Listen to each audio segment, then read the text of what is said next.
இந்தியாவில் வழக்கத்தை விட அதிக வெப்பம் பதிவாகும் என இந்திய வானிலை ஆய்வு மையம் எச்சரிக்கை விடுத்துள்ளது.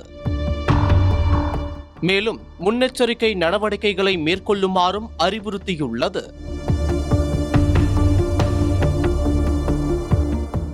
உலக அளவில் ஏற்படும் காலநிலை மாற்றத்தால் ஆண்டுக்கு ஆண்டு வெயில் குறிப்பிட்ட அளவை விட அதிகரித்து வருவதால் மக்கள் மிகவும் சிரமத்திற்கு ஆளாகி வருகிறார்கள்.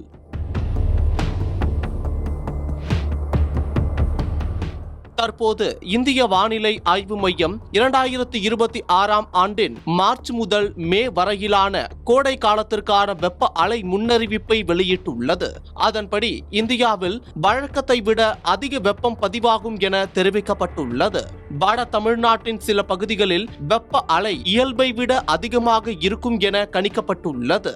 குஜராத், ராஜஸ்தான், ஹரியானா, பஞ்சாப், மகாராஷ்டிரா, உத்தரப்பிரதேசம், பீகார், ஜார்க்கண்ட், மேற்கு வங்காளம், ஒடிசா, சத்தீஸ்கர், தெலுங்கானா, ஆந்திரா மற்றும் வட கர்நாடகா ஆகிய மாநிலங்களில் மிக கடுமையான வெப்ப அலை நிலவும் என வானிலை ஆய்வு மையத்தால் தெரிவிக்கப்பட்டுள்ளது. குறிப்பாக கிழக்கு மற்றும் மத்திய இந்திய பகுதிகளில் சாதாரண நாட்களை விட 10 முதல் 15 நாட்கள் கூடுதலாக வெப்ப அலை வீச வாய்ப்புள்ளதாகவும் கோடை வெப்பம் தீவிரமடையும் என்பதால் மக்கள் போதிய முன்னெச்சரிக்கை நடவடிக்கைகளை மேற்கொள்ளுமாறும், குறிப்பாக மதிய நேரங்களில் நேரடியாக வெயிலில் செல்வதை தவிர்ப்பதும் நீர் சத்து குறையாமல் பார்த்துக் கொள்வதும் அவசியம் என அறிவுறுத்தப்பட்டுள்ளது.